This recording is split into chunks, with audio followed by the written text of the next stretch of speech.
Ouvrir la fenêtre, les yeux encore fermés sur les rêves du matin. Je ne pense qu'à une chose, ouvrir la fenêtre.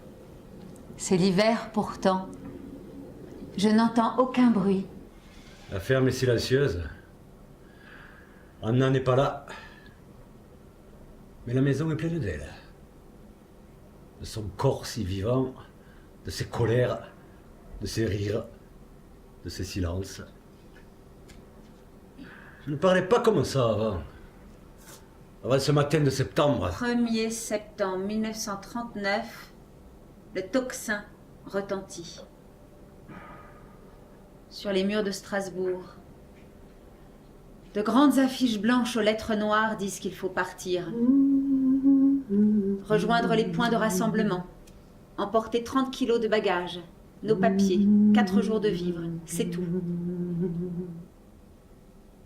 30 heures pour traverser la France. Diagonale de l'abandon.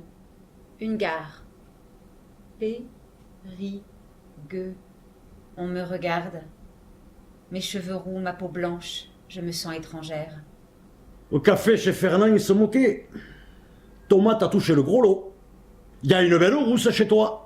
Méfie-toi, les rousses c'est comme les renards, ça fait ses coups en douce. Je plongeais le nez dans mon verre, ils en rajoutaient. Elle parle français au moins? Oui, elle parlait français. Mais son français ne chantait pas comme le nôtre. Hein.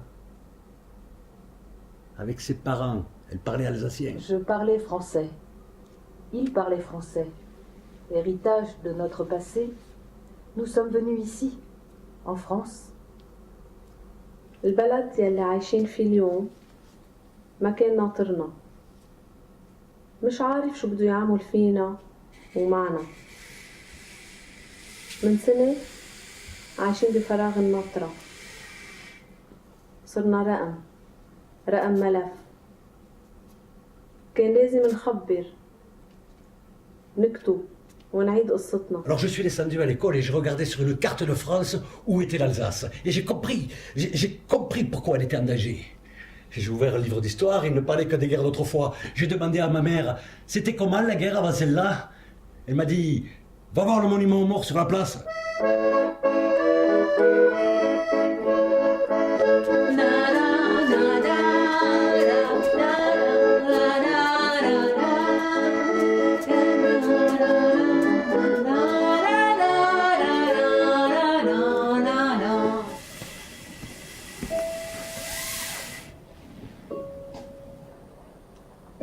Les corps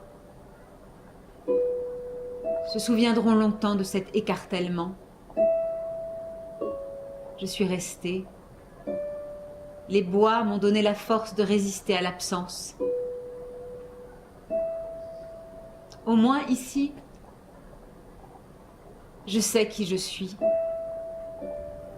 Nous attendons un signe, un appel, une lettre qui nous projettera vers l'avenir.